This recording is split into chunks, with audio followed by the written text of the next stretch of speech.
All right, guys, so today we're going to cover the squat, and we're going to talk about tempo squats and why we do them. It's something that I like to program for athletes and classes a lot because it allows a couple things. It allows us to work the movement.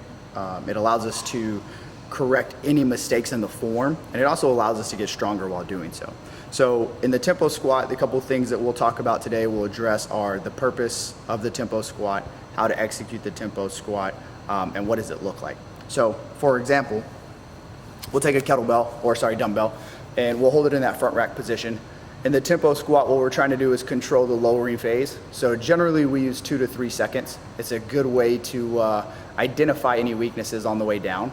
So we're looking at our eyes forward, midlines tight, 1 1,000, 2 1,000, 3 1,000, and then we'll stand back to the top at a normal pace. All right. So again, from the side, if I'm looking here, it'll allow me to keep my chest up. It'll allow me to keep my midline tight, and it'll make sure that the weight is in midfoot and back towards the heel.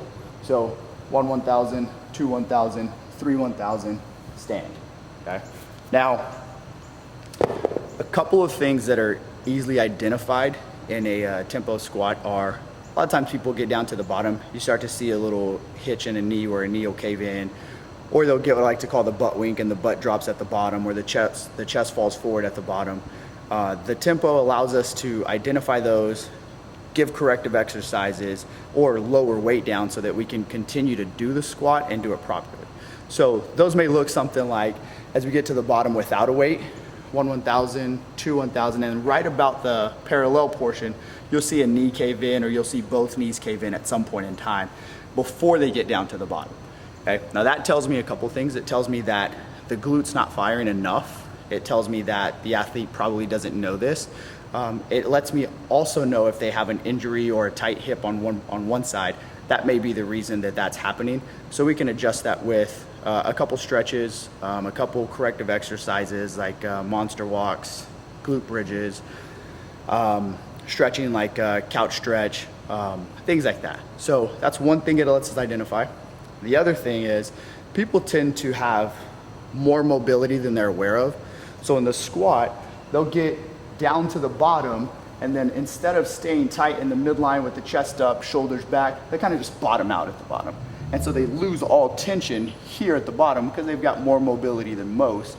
This is one of those things that people don't realize are a bad thing, okay, or something that should be corrected. They just hear a coach say, hey, get deep in your squat, or ass to grass, or whatever terminology tends to be used. And you can tell the difference from maintaining that squat position and that posture here versus completely relaxing at the bottom.